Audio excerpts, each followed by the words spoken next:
Not one, not two. It's the show where you told you're not you. It's nothing in the middle, nothing in the middle, nothing in the middle, nothing in the middle of nothing. Hi, I'm Joey Lott, and welcome to the fourth episode of Nothing in the Middle. I've got a list of questions, many of them long, so we'll get to it. First question, which is a long one. When I look into direct experience to investigate what is actually here, I find quite a few things to be true that you have stated again and again. And it goes on to say what some of those are. It says, but that does not automatically mean that I could sense it is one, whatever that means. That's one with a capital O. And then it goes on to say, also the same with the self, can't find the self, but that does not mean that I'm suddenly gone. So then there's more, but then the question is, when all of this is seen, why the hell does the damn ego not simply go away? Okay, so let's just look at it piece by piece. And the first thing that stands out to me is that it says, but that does not automatically mean that I could sense it is one, whatever that means. And so there's a capital O, capital one, and that's a very popular thing to do in whatever this genre is. So we capitalize one, source, spirit, consciousness, awareness, like making it into some kind of special thing. So oftentimes we imagine that one or oneness with a capital O is something that we need to find. And we imagine that other people who have gotten it, whatever it is, have seen, they've found one or oneness. So they see something that we don't see. Like Eckhart Tolle must see oneness. And so I'm gonna look really hard to see. I'm gonna squint my eyes. I'm gonna turn my head. I'm gonna try to see oneness. And then every once in a while, I maybe think I catch a glimpse of it out of the corner of my eye, and I'm like, oh, that's it. And then run off searching for that. But that actually is the trap. That's the suffering, because it's imagining that there's something other than what is. What's perfectly obvious. It doesn't, not perfectly obvious to me and not obvious to you, just what's obvious. Period. Not obvious to anyone, actually. Just what's obvious.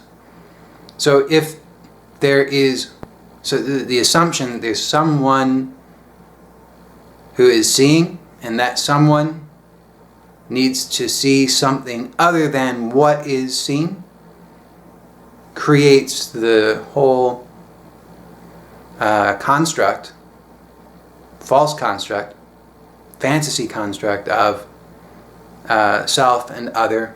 So then there's space, there's the observer, there's the observed, and so the observer always imagines, is imagined to be incomplete or broken or missing something or in need of improvement or correction, because that it's imagined that the seer or the observer or the doer or the experiencer is missing something, and then it's imagined that the seen or whatever is thought to be out there is, there's something hidden.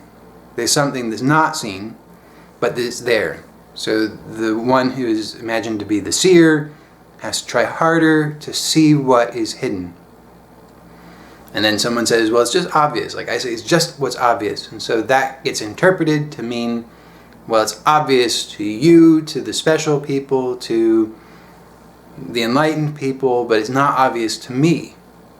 But actually, there's only what's obvious. There's no one who's seeing it. So it's not obvious to me, It will never be obvious to you. It's just what's obvious. And when the search for something else and or the belief in the searcher becomes transparent, doesn't even have to be gotten rid of. It just is seen to be only what it is, which is just a belief. That's it. Then there's the realization of the simplicity of all of it, of what is, which can't be understood. So, yeah, you'll never sense oneness. I mean, there's no such thing. It's possible to have some experience, or for there to be experience, that can then be labeled as oneness, and then there can be searching for more of that, because that the experience seems to come and go, and it's assumed that it's coming and going for someone, for the experiencer. So then it's imagined that the experiencer needs to get more of oneness. But if you take a look, you'll see that oneness, what is called oneness, isn't oneness. There's no such thing. It's just a belief. That's all. It's a conceptualization. It's a label that's thought to reference something, but it doesn't. There's nothing there. It's plainly obvious. Just take a look. You've never been able to find it. The problem only is that we insist sometimes, not always, but sometimes we're very stubborn, and we insist that, no, I've definitely had the experience of oneness. I know that I've had it. It was that one time when I was on LSD, or it was that time in meditation, or it happens once a week, or it was when I was with the guru, or it happened whatever. I was eating chocolate. And so then, because we think that, we just believe that some experience is oneness, then we get apparently, seemingly trapped in the search to recreate that, or to obtain it, or to have that, and to have it forever. But you can just take a look and see that there's no one who could have it. And that even what is wanted, even what you want to have, doesn't exist. There's nothing there. Even the experience that it was imagined to be oneness, there's nothing there. If you really take a look, and that can be frightening, because it reveals that there's only insecurity. There's nothing to be had. There's no definition, there are no boundaries, there's nothing to be had at all. So the fact that you can't find oneness, that's great. So then says, you can't find the self, but that does not mean that I'm suddenly gone. So the question is, what would that mean? How do you know that you are here, or that you're not gone? How do you know that there's someone at all? It's only ever assumed. So you can't find the self? Good. So there's no one to be gone. Who needs to be gone at that point? You can take a look and see that what is imagined that needs to be gone doesn't even exist. So it's only just an assumption. Or we can say that there is experiencing happening, and so what? So what's the problem with that? It's only a problem if it's imagined that it should be otherwise, or that it could be otherwise, or that there's even anything here that can be grasped or understood, or that could be compared or contrasted with anything else. So to say, that does not mean that I'm suddenly gone. When you really start to take a look, then the statement becomes meaningless, obviously, because there's nothing to be gone. There was nothing to begin with. And it says, I still believe in myself. I still try to change things and avoid suffering, even though I realize that I don't have any control. So then you can take a look and see if that's actually true. there's still things apparently happening. But when you take a look, you realize they're not happening for anyone. So then there's not a problem. It's impossible for there to be a problem because it's just what's happening. There's nothing else. There's nothing to compare it to, so it couldn't be otherwise. There's nothing better, there's nothing worse, there's just what's happening. And if what's happening gets called trying to control or desire or whatever, so what? It's just what it's being called. But it's being called that by no one. It's just what's happening. So there's no need to give any concern to it. So then why the hell does the damn ego not simply go away? And it's the same as the self. There's nothing there. There's nothing that needs to go away. There never was an ego. Ego was only ever a concept. Why it is that some people who seemingly should know better continue to insist or speak as if there is such a thing, I don't know. It's mysterious. But I can't find any such thing, and neither can you. There's nothing there. It's of course possible to make up stories and insist that there's something there, but there's no foundation for that. If you really take a look, then the insistence that there's an ego can only rest on a foundation of concept. But when you do away with the concept, or maybe a better way of saying that is when you see that concept is only concept and that it has no substance, that there's nothing there, it's just like a phantom, then you realize there's no ego. There's nothing there.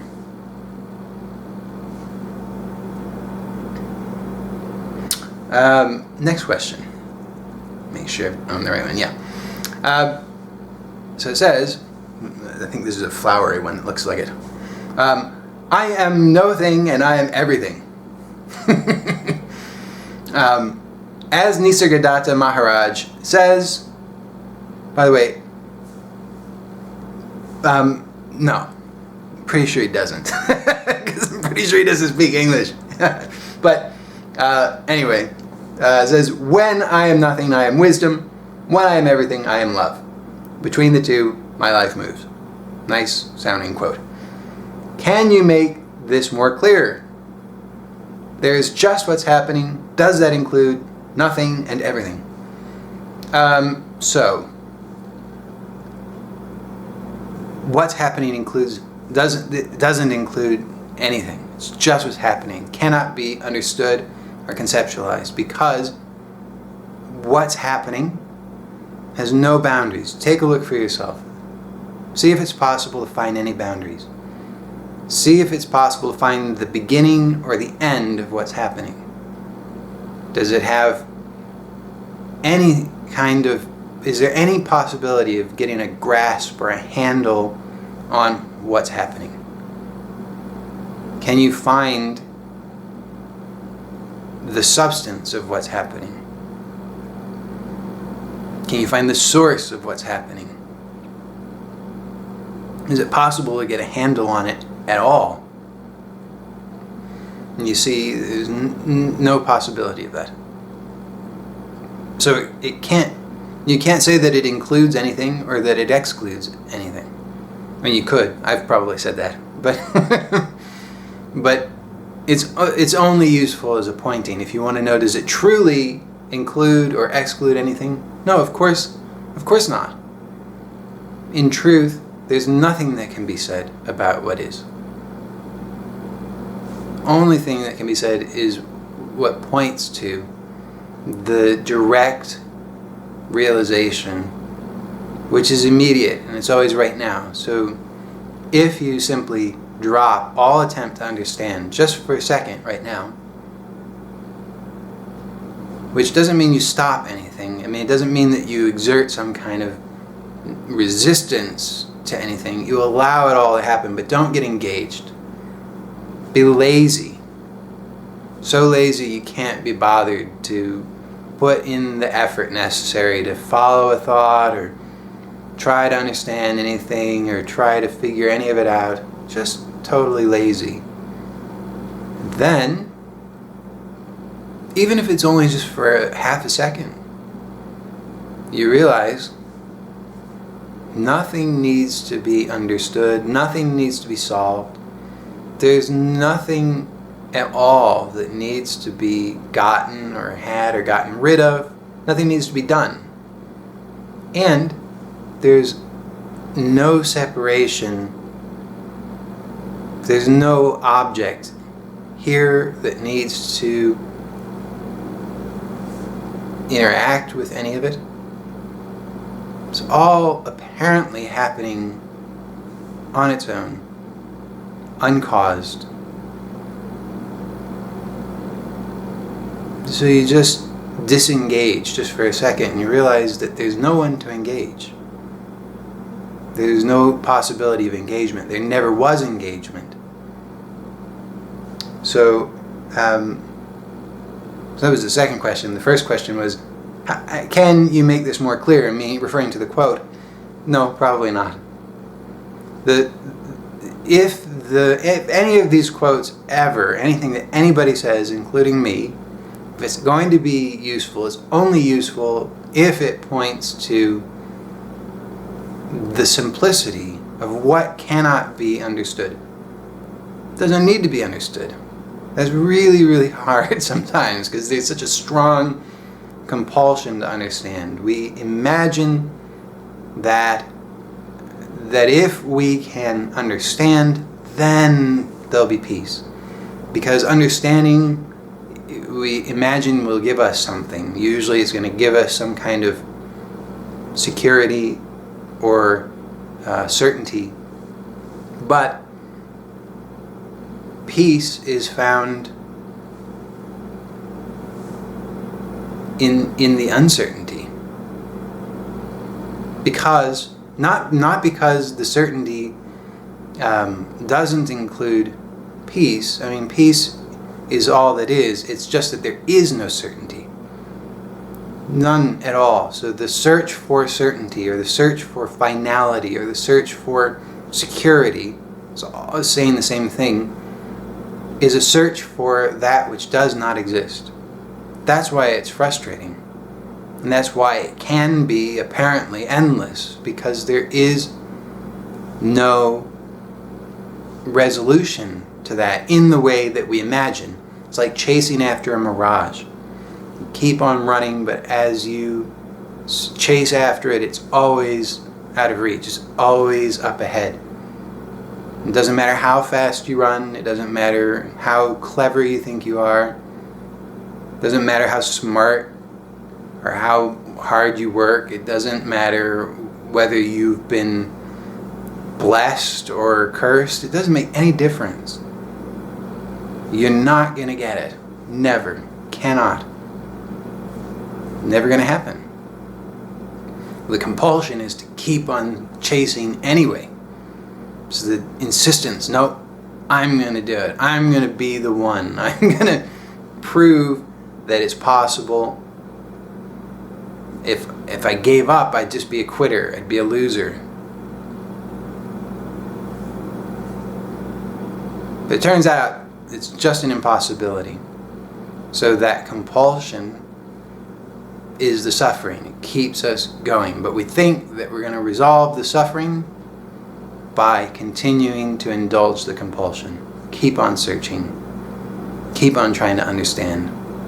I'll read some more quotes from Nisargadatta Maharaj, and then I'll get it. And then I'll be free. And then I'll be special.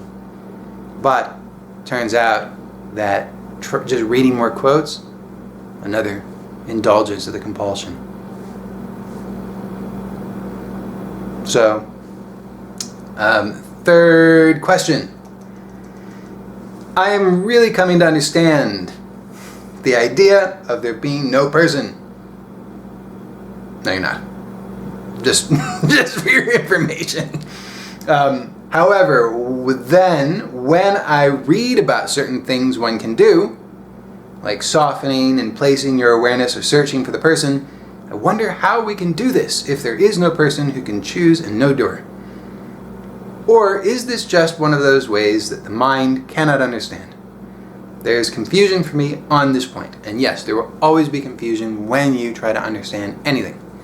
Because the closer you look, the harder you look, you realize there's nothing that can be understood. Nothing. You take the simplest thing, you cannot understand it. The sun rises every morning, always has for every day of your life, but you can't understand it. You just can't. You come up with a whole model for explaining it, but you can't understand it. Just can't. You can't understand your hand. Try. You just can't. There's nothing to understand. But the understanding isn't necessary because the sun still rises, the hand is still apparently here. No understanding is necessary. So the question is, basically, it wasn't expressed as just as a question, but who can do these things? If there's no person, who can do these things? So this is a very, very, very common question, and it's a question only because there's still an attempt to try to figure it out instead of simply letting go of the compulsion. So the compulsion is there to understand, to find out, to figure it out, to solve the puzzle, to get ahead, to be the special one, to become enlightened, to get rid of suffering, to get rid of unwanted feelings, to be a better person, to be a nicer person, to be a smarter person, to be a more spiritual person, whatever. And that compulsion is indulged over and over and over and over again without simply letting go of the compulsion. Let the compulsion be there. Let the discomfort be there. Don't do anything about it. Don't try to change it. That's the instruction to soften or to let go or to relax or drop it or whatever. Don't get involved. So then the question is, who is not getting involved? Who can make that choice? Who can do that? Well, that attempt to understand that's just the same compulsion again, so don't get involved. Anytime there's an attempt to understand, don't get involved. Don't try to understand. Even these very clever questions like, who is it that wants to understand? Don't get involved. Just see what is as it is. You notice that prior to any conceptualization, what is cannot be understood. Like we said, the hand cannot be understood. There is no, in that sense, there is no hand. But whatever we are imagining, whatever we're imagining that the concept is describing or referencing, that phenomenon exists. So it doesn't require any understanding. It doesn't require a concept. It doesn't require a label. It doesn't require an observer. It doesn't require any separation whatsoever. No concepts. Just is. Prior to concept, this is obvious. Just stop for a moment, pause for a moment, and observe or see that this already is. We don't know what it is.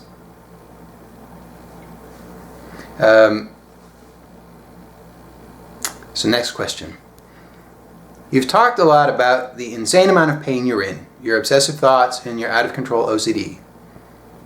Just curious, but can you share with us how those things started to change once you awakened? Or have they not changed, but now you're just at peace with them being here? So there's more to it, but we'll pause there and I'll respond to that part. Nothing has changed. Or if something has apparently changed, there's just no reference for that. It's impossible even to say with all sincerity that something has changed, because there's just what is. The story goes that yes, there was apparently, seemingly, really unpleasant experiences, and not everybody has read all of my stuff, understandably, so you may not know all the story. It was just 30 odd years of story, so I'm not going to be able to do justice to it in a couple of minutes, but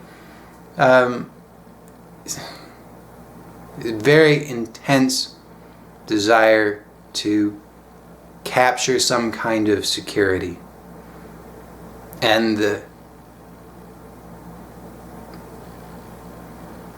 overwhelming insecurity felt as though it was unbearable, which it is. It's totally unbearable. Impossible to bear it, for the obvious and simple fact that there is no one to bear it. And what is imagined that needs to be born is all of it, the totality, boundless, infinite. So, when it's imagined that there's someone who has to bear, or is trying to bear, the onslaught of insecurity, constant insecurity, no matter what is done, there's no security. So I would wash my hands, and I would count, and I would check things, and I would obsess and agonize over, has somebody tampered with my water? Is it safe to drink the water? No, it's not safe. How can I make it safe? What do I need to do? Day in and day out. Can't sleep, have to stay awake, have to meditate more, have to do it perfectly, I have to sit in the right way, I have to wear the right clothes, there's something wrong with these clothes, there's something wrong with the way I touch that thing, I've got to fix that now, I've got to stack everything up the right way. I've done something, I've looked at it the wrong way, thought the wrong thought, have to only think pure thoughts, have to try harder, do more, be perfect. That was all an attempt to try to create some kind of fortress of security. But there was never any security to be found. The fortress had no substance. And that was increasingly apparent, which then was adding fuel to the fire of the anxiety. There's no security. How do I fix that? What do I do? What's wrong with me? Why is it that nobody else is bothered? What do I need to do to be okay, to be better? If there's a change, I guess we could say that the change has nothing to do with circumstances, it doesn't have anything to do with thoughts, it doesn't have anything to do with conditioning, it doesn't have anything to do with any of it. It's just that the delusion that there is a possibility of security collapsed. Or that there's a possibility, or that it's necessary, or that there's anything that could be secured from anything else.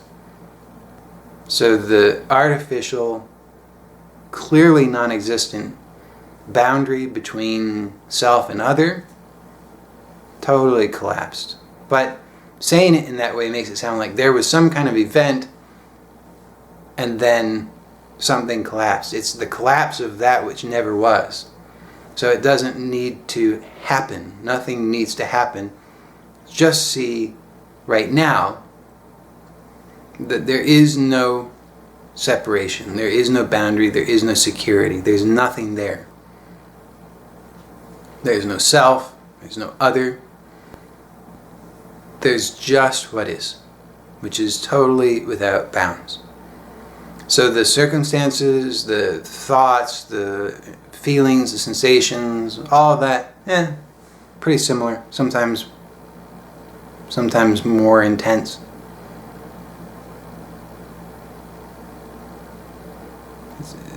So that's the bad news, I guess, for people who want to solve their perceived problem of anxiety. A lot of people want to solve their anxiety problem. May not happen in the way that you want. It could. Sometimes, sometimes what we call anxiety which if you really take a look, you can see anxiety is a label, but the experience of anxiety is not anxiety, because the experience is always going to be something different.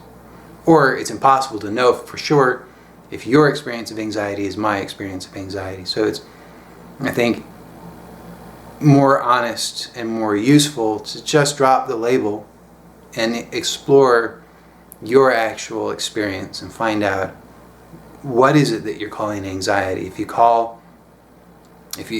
you, it may be tension in the throat. For other people, it's a contraction in the chest. For other people, it's a feeling of rising in the belly. I mean, there's all kinds of different variations that are all called anxiety. So you can just explore for yourself, what is it? What's the actual felt experience? Now, sometimes whatever that experience is, it may be due to lack of sleep or nutrition or some kind of chemical exposure or drugs or conditioning or all kinds of things. Lots of different possibilities. So it may be possible in some cases to do something to lessen the intensity of the experience. It oftentimes may even be possible to recondition certain behaviors or reactions or responses so that the intensity of the experience isn't quite as, let's say, unpleasant. But not always possible and not always desirable, to be honest. I mean, because to lessen the anxiety or to lessen the experience, the intensity of what's being called anxiety, sometimes it just requires so much effort and maintenance, it's not worth it. So then, no matter what, the possibility is to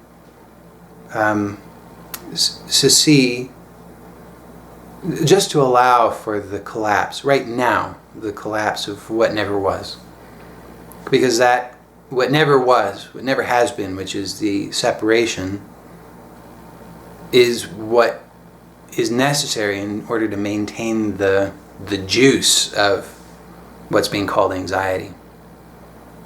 So it's possible just to let that go now. Then there's intensity, there's not intensity, it's fine. Some people just have more intensity than other people. That's okay.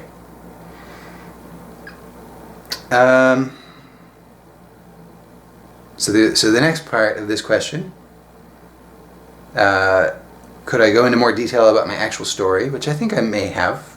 If not, you can ask me again, be a little bit more specific, and I might be able to be more specific.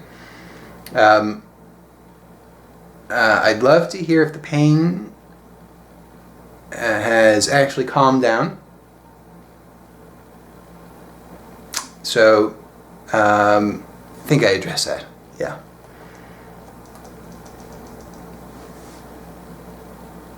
Okay, so next question. It's hard or can be difficult to rest and be or recognize aliveness with certain distractions, like a TV that's loud or a noisy room or loud traffic. This is what's happening, a noisy room, but it's hard to see in these situations. What am I doing wrong? Nothing. I'm not doing anything wrong. Impossible to do anything wrong. It's that notion, when believed and followed, that seems to get us into trouble, right? The belief that I'm doing something wrong, something is wrong, I need to solve it, I need to change something, I need to figure it out. So then you're off and running, seemingly, trying to fix the problem, without actually taking a look to see on what basis is it imagined that there's something wrong. So there's whatever is happening, in this case noisy room, and specifically it seems like a distraction. So it's worth taking a look. What does that mean? So we say, well, I feel distracted. Well, how do you know? Well, there's a feeling. Okay, maybe there's a thought. Okay, what's the thought? If you really analyze it, how do you know that you're distracted in thought? Well, the thought would have to be that there's something else that should be happening, but it's not happening, and it's believed that that's not happening because of the noisy TV or whatever. And it's also necessary for this construct that there is the someone who is distracted, the distracted someone who's distracted by the TV but should be doing something else. So should be reading Nisarg Maharaj quotes, should be inquiring into the self, should be meditating, should be thinking pure spiritual thoughts, but instead distracted by the TV. But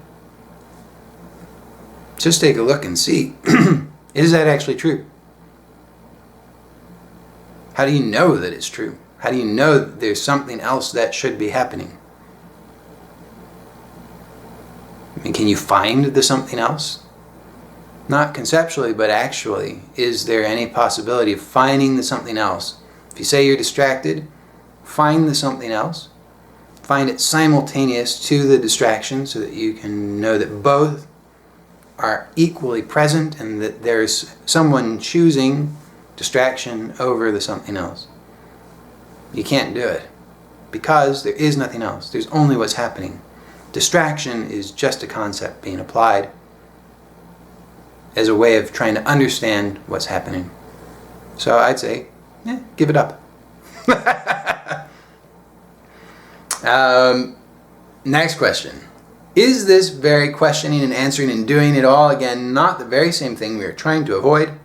Perpetuating the suffering, feeding off it in some way. It gives sense of belonging, and isn't it that which we all long for in some way, to belong? So there's a few things in there. I'm just going to address the first part because I don't know about belonging. I would say, I'll address it. I'd say no. I'd say no, we don't want to belong. I mean, maybe there's some sort of biological drive to belong. Probably. Probably humans as social creatures have an innate biological desire to belong because it's useful for survival. But beyond that, I'm not sure that it has anything to do with anything. So is the very question and answering and doing it all again not the very thing we're trying to avoid? No, we're not trying to avoid anything. Nothing needs to be avoided.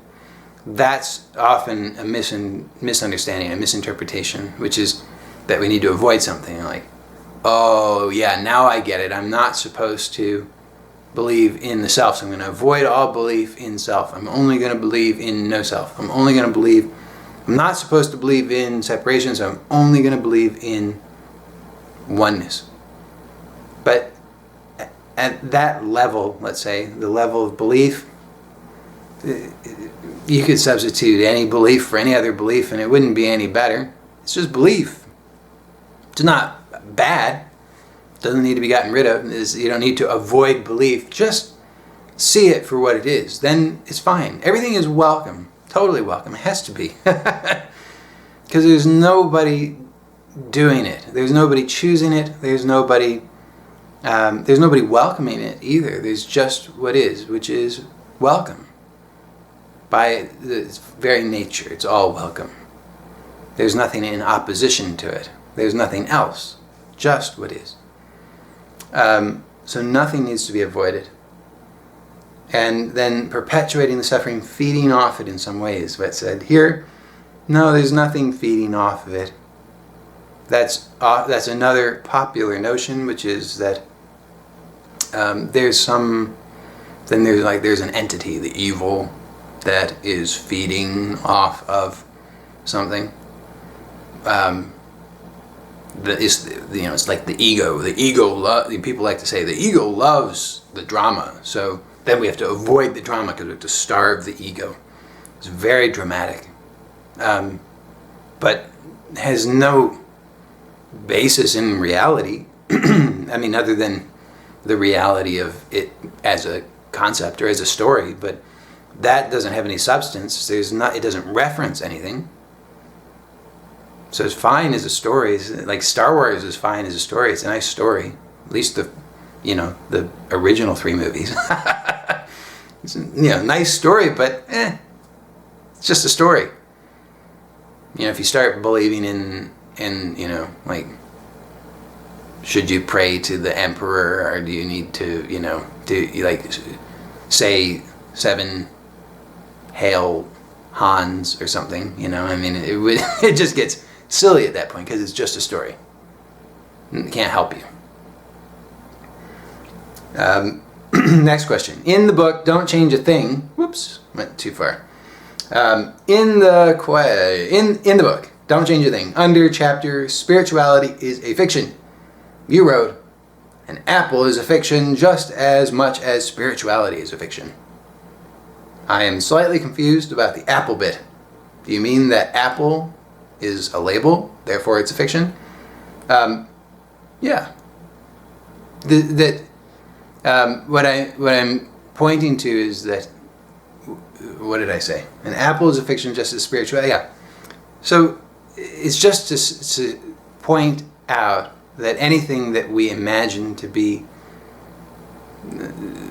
some sort of anything that we imagine to be truth, if we're seeking for truth and we think that that's the truth, then there's a sense of finality to it. So if we say apple, we think that we know what that is. We think it's a thing, it has solidity, it has boundaries, it has a beginning and an end. It can be understood, it can be known, it can be quantified, it can be grasped. But there is no such thing as an apple. Just isn't. Because if there was such a thing as an apple, there'd have to be something that is like, there'd have to be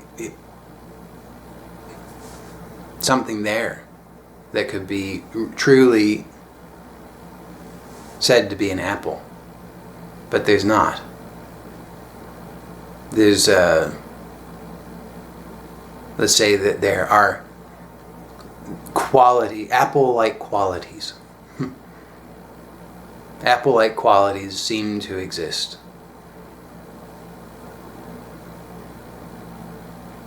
But there's no such thing as an apple, because they're certainly not 2 of them, and if there's not 2 or more, then we can't really meaningfully say that any exist, because there's just what is. So the next question. On the subject of free will, I cannot seem to get my head around the fact that I am not in control. I know I cannot control others' actions or the weather, for example, but when I try and look at what is observably true, I appear to make multiple decisions every day in this particular body. Are we just automatons playing out a preordained existence? When asked if I want to do a particular thing, I say no, then change my mind to yes. Have I not made that choice? There are choices being made, it seems. Is it that I should not be speaking so personally? As in, I'm not James. I'm not anyone in particular. I'm watching an apparent scene of apparent entities' choice making. Am I the droplet in the ocean or the ocean in the droplet?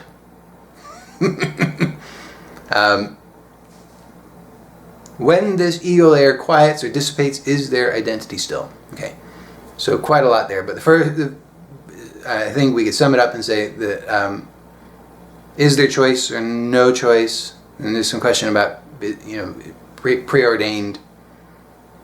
So I'll address that first. Neither, because this is just the same question that shows up a lot. Basically, trying to understand something. Don't try to understand it. The attempt to understand it is indulging the compulsion to try and gain some kind of security. Trying to understand is the way of trying to be a special someone with special understanding, special knowledge, special defenses, special immortality. I'd say no, give it up. Because what you're looking for does not exist. There is no security. There is no separate self to defend or to be immortal. There's nothing here. Same as there is no apple. There's no one here. It's just a concept. So you say there's an apple. It can't possibly be. What is that? If you have what you call an apple, then you bite into it, is it still an apple? What makes it an apple? If you take 2 bites out of it, is it still an apple? Was it an apple when it was an apple blossom? What about 2 days after it was pollinated? Is it an apple then? What about when all but the core has been eaten and is thrown in the compost pile? Is it still an apple? What about when what if it's not eaten? What if it falls from the tree and it rots? It's on the ground rotting. Is it an apple? What about after all the flesh has rotted and the seeds begin to sprout? Is that an apple? Or when the seedlings become small trees, is that an apple? Just same with the what's imagined to be the chooser or choice. What's the choice? Where is the choice? Can you find the choice? How do you know exactly what's the choice? So there's apparently something happening. We have an idea that it's happening in time, that it's sequenced. That starts to fall apart when you actually take a look at it, because you can't really find any of it. There's no substance to it. But even if we're to play around with, and not investigate too deeply, even just at the level of stuff happening sequenced in time, where is the choice? Is the choice, let's say the simple choice, the choice of what movie to watch. You're at the theater, or you're gonna, Netflix or YouTube, whatever. What are you gonna watch? So say there's a choice that's being made, but where is the choice? Are you sure that there is such a thing? Can you find it? Does it have substance? Does it have a duration? Does it have any kind of boundaries? Or was it only actually just inferred because there's something apparently happening? Same, so there's the apparently something happening, apparently a movie is being watched, seemingly. So then we infer that a choice was made to watch the movie. Who made the choice? When was the choice made? Can you actually locate any of that? There's no chooser and there's no choice. Can't be found. There's just what's happening. So apparently movie being watched. But there's nobody doing it. Nobody chose it. There was no choice. Can't be found. Same, so it's just an inference. Same like the apple. The apple is actually an inference. They're the certain qualities that seem to suggest that there must be something there, but it's really not.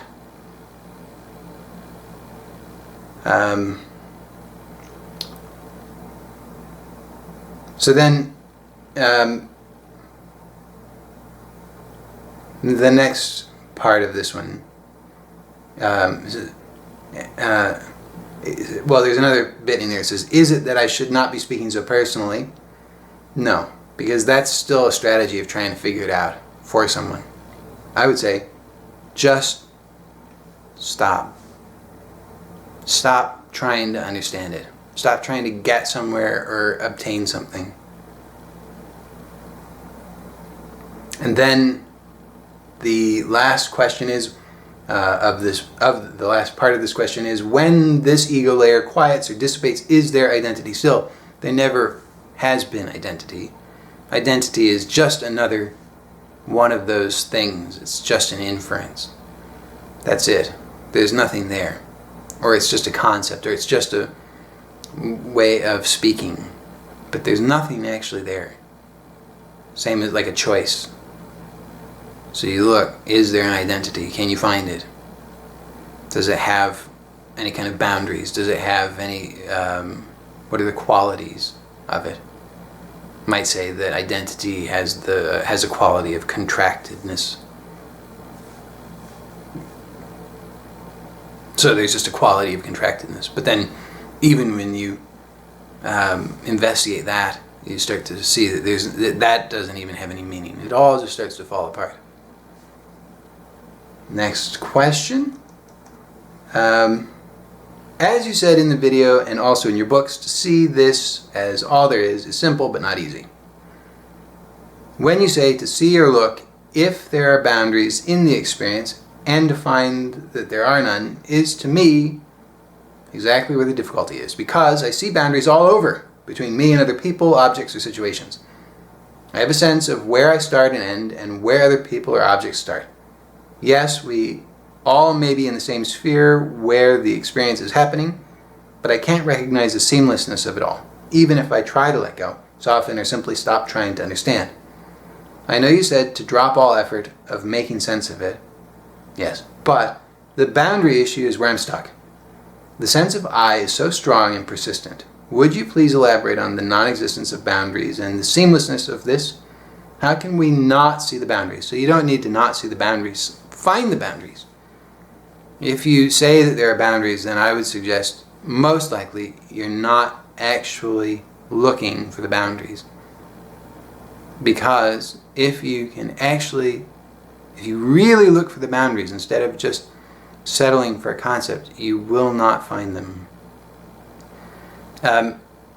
You can do this even with supposedly solid things, if you want.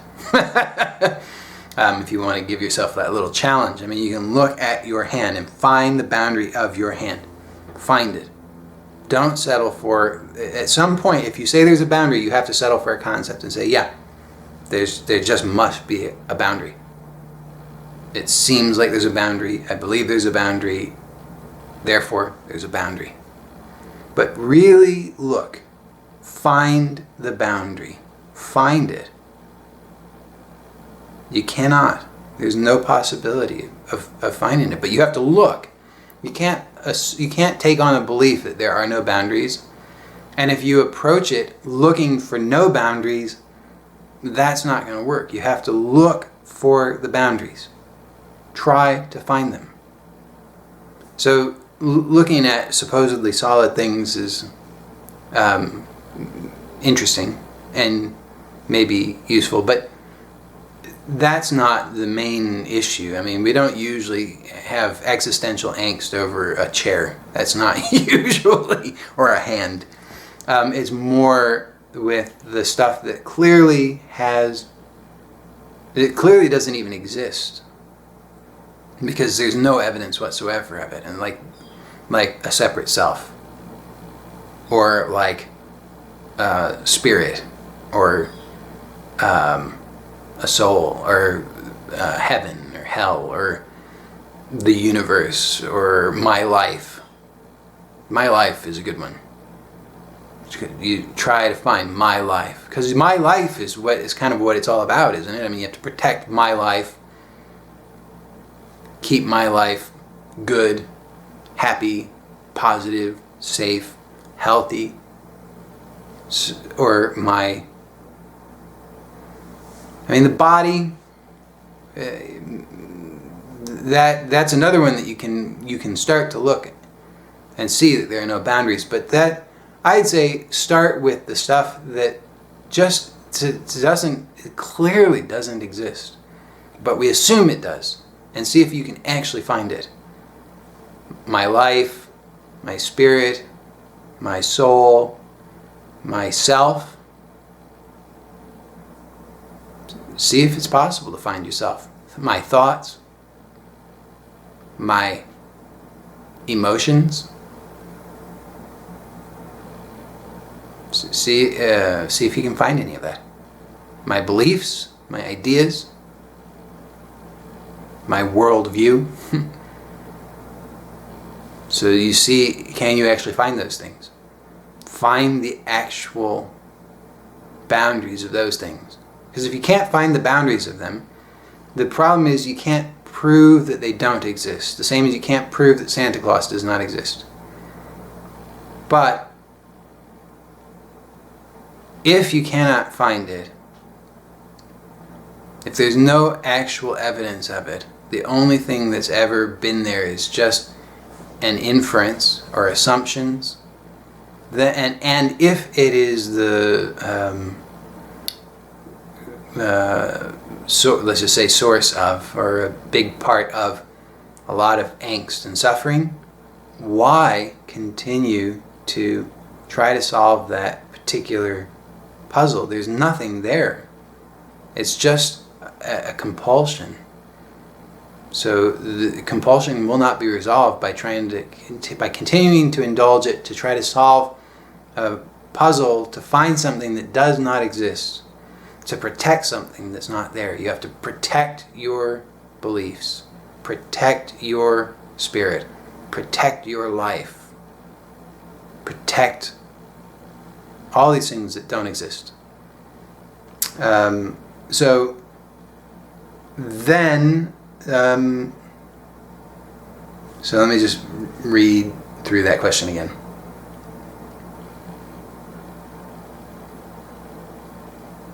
Yeah, you let me know if you have more questions about that. That would be my advice for where to start with it, though. Next one. I got angry at an aggressive charity salesperson asking for money. Good. I saw red when she said, "Don't you want to help the sick children in Africa?" I hate it when they use guilt to further their cause. Unfortunately, I did feel guilty afterwards. Guilt manifests as thoughts like, "I should have," as a tight feeling in my chest. How do I deal with guilt? Don't try to deal with it. Don't try to deal with anything. There's nothing useful comes from that. Nobody can deal with anything.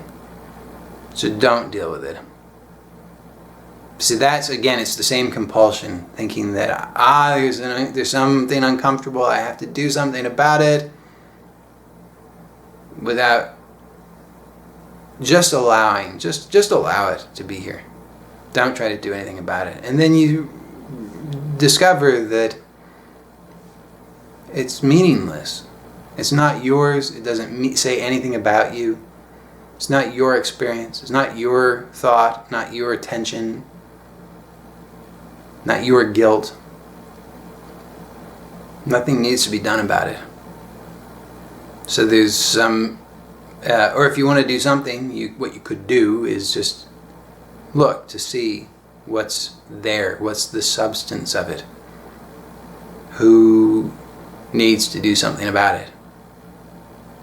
Are you sure that anyone is there, that anyone needs to do something about it?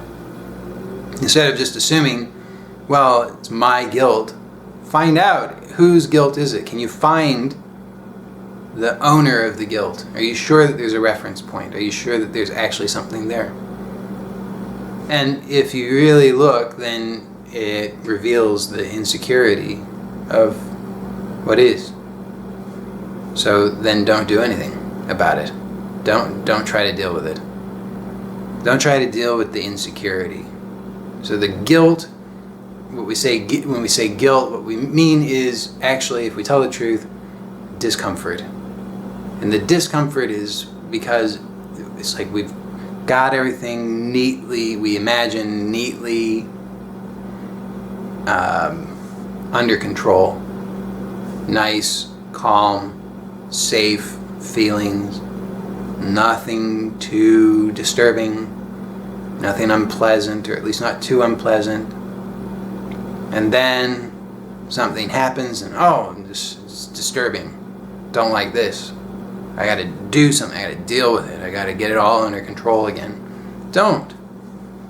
That's the misery, is the belief that it needs to be a certain way.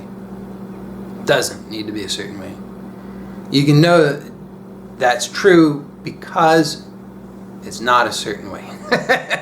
It's just whatever it is. And there's no way to understand it. That's also part of the misery, is always trying to figure out, is this okay or not okay? Is this feeling good or bad? It's guilt. Oh, well then it's bad. I don't like this feeling. But it's an arbitrary definition.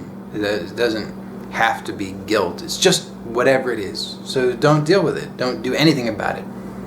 Hands off the wheel. Next question. So,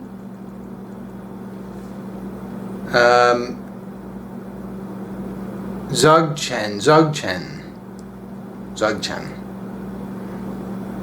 Never, I don't think I've ever said that word out loud. I don't know if that's how you say it. Zogchen. Teaches the impermanence of phenomena, and I suppose this is true in the sense that every moment is unique and never repeated. It also teaches non-attachment and single taste, that we should look at everything just as it is because it cannot be any other way. Single taste is just another way of saying to not judge anything as good, bad, etc. Do you think or find that meditation can fit into your non-duality model as a means of clarifying awareness of what is? In a non-seeking, non-striving way, of course. Just sitting and letting everything be, non-meditation. I actually replied to this in an email. I said that strikes me the tone of the fact that there's a question at all strikes me as being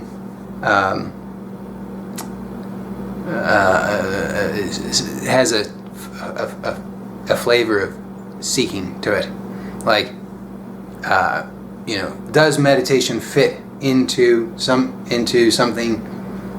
But qualify that. It's a non-seeking meditation, non-striving, of course.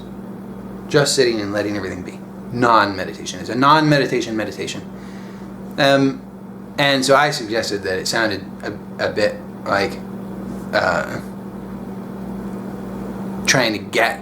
There's striving for something. If you say non-seeking, it's probably seeking. If you say non-striving, it's probably striving. If you say non-meditation, it's probably meditation. Fly tried to go up my nose. So that was my response, and then this person said, "Oh, no, that it's definitely non-meditation, non-striving, non-doing, non-seeking, non-everything. It's just exactly the right, perfect, very non-everything, sort of nothing sort of thing." And can't argue with that, but still strikes me as seeking, striving meditation, which is fine. Nothing wrong with that. There's nothing wrong with seeking, striving meditation. But it's not gonna. It won't. It doesn't have any value either. So it's just useful to be honest about it. If you're hoping that it's going to give you something, or if there's a compulsion to do it, like, take a look at that. Why am I wanting to do a non-seeking, non-striving meditation, and why would I be interested in that? Why would I think that that's something that I would need to ask about? Because as it happens, I experienced that every moment, it's always non-seeking, non-striving meditation. That's all. Did I say that right? Non-seeking, non-striving, non-meditation. That's all that's happening. Already, that's the case. Sometimes it happens that it's just so enjoyable to rest in nothing, non-doing, the stillness. It's just another flavor. It's like sometimes you want to eat hamburgers, sometimes you want to eat sushi. I'm actually not that big into either. This fly really likes me today. But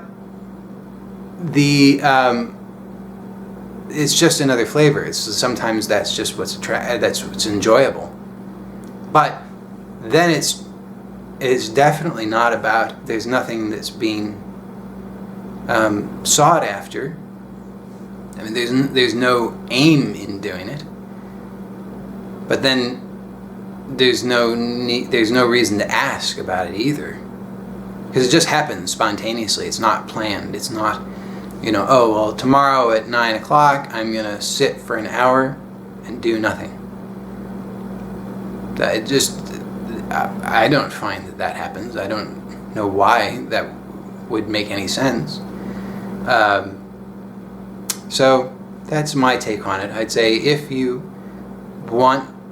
feel that you are interested in doing a non-striving, non-seeking, non-meditation, I would question that, just to see, well, why are you seeking to do a non-seeking meditation? Why are you striving to do a non-striving meditation?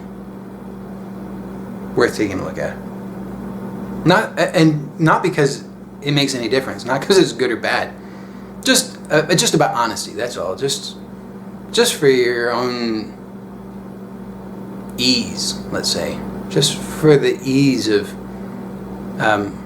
releasing the compulsion. That compulsion is so subtle sometimes, and we can be in denial about it. But there's the thing about it is that the compulsion there's always anxiety there. It's that if I don't do it, or don't get it right, don't figure it out, then something bad. Don't know what that is. Or it could be something specific. More often it's general. It's just, I must do this thing, I'm compelled to do this thing, or compelled not to do this thing, or compelled to figure it out because that will be better. If I don't, that will be worse. So,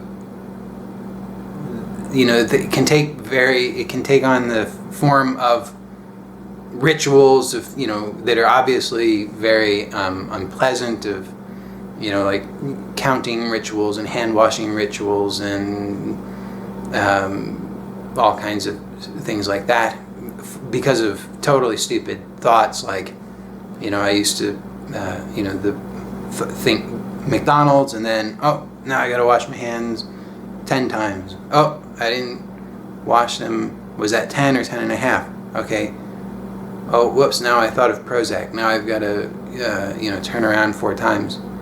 Oh, wait, was that exactly 4, or was it like 4 and a 10th turns? I don't know.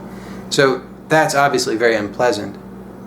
But then there are more subtle variations on the same thing, which is, should I be doing non-striving, non-seeking, non-meditation, or not? Would that be, if I did it, would that be better? If I didn't do it, would that be worse? Am I doing it the right way? Am I really non-striving? That is all there's still a compulsion to try to get it right. Because if you get it right, something good. If you don't do it right or get it right, then something not so good or something bad. Just saying. So worth taking a look at. Next question. You say quite often, there is no time. I believe you've also said, or would at least agree, there cannot be experience without time. Your favorite saying has to be, there is only this. My assumption always was that your reference to, actually my favorite saying has to be, shit happens. But yeah, that's in the top 100, let's say. My assumption always was that your reference to there is only this was a reference to, or another way of saying there is only this experience, whatever that happens to be. However, if there is no time, and therefore no experience, I'm not so sure that that's actually what you're trying to point at. What the hell exactly are you pointing to? Yeah, that's a good one. That's very complicated. It's very logical. So yeah, I mean, so let's just go through it piece by piece. Yes, I say that there's no time. That's because if you just take a look, then you can recognize that right now. Can you find time? Not consulting with concepts, just actually, is there any such thing? Can you find it? Can you grasp it? Can you locate any substance that is the substance of time? And then you can't. So we can't strictly prove that there is no time, but neither can we find any time. So far so good. And it says, I believe you've also said, or would at least agree, there cannot be experience without time. I'm not sure that that's true, that there cannot be experience without time, but we could also say there is no experience. So experience is like so many things. It's a way of speaking. But there's nothing actually there. So if you take a look, is there experience? Can you find experience? What is experience? Is there actually something graspable? Something with boundaries? Something that has substance? Can you find anything whatsoever that can be called experience? There's nothing there. So independent of time, which we've already hopefully seen that there's nothing there, there's also no experience. So no time, no experience. So then the assumption was that there's only this, was a reference to there's only this experience. And then the realization that I may not have meant that, which is true. I definitely don't mean anything specific by that. Couldn't be, because when I say there's only this, It has there's nothing that can be understood or conceptualized. It's just what is immediately obvious. But it's not a thing. Can't be. So it's not this experience because there's no experience. That's a way of trying to put it into some kind of constraints. To identify it, to parameterize it, to define it in some way. But it's obvious that what's being pointed to is not, that doesn't meet any of those sorts of criteria. There's nothing that can be parameterized or defined or understood or conceptualized. So there's only this is only intended to point to the immediacy of the non-conceptual reality, which is not a thing. When I say reality also, we imagine that means something concrete. Definitely is not concrete. So it's not the frustrating part is when you're trying to understand, then I'm not giving you something that can be understood. So you'll be frustrated by it.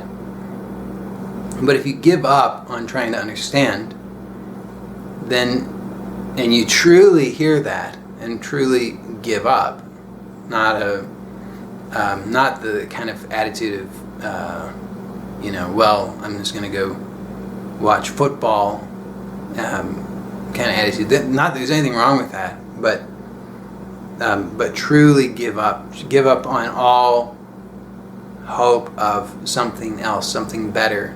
So whatever the compulsion is, there's a resting. No indulgence of the compulsion, which doesn't need to change there's nobody doing that. It's not a forced thing. It's a softening. It's a letting go. It's the ease of no attempt to try and capture anything or understand anything. Then there's the obviousness of just the openness of what is. And if there's a compulsion, the compulsion is softened. It's allowed to soften. It's allowed to just be as it is. And so there's a dissolution of whatever it is that never was. So the imagined boundaries and separation is dissolved because it never was. That's all. Just the dissolution of what never was. That's really what just this, or there's only this, is pointing to. So I believe, let me just verify, yeah, that was all. That's all of them. So, hopefully this was enjoyable. And send your questions, if you have them, to my email, which is joeylott@gmail.com. And I'll see you next time.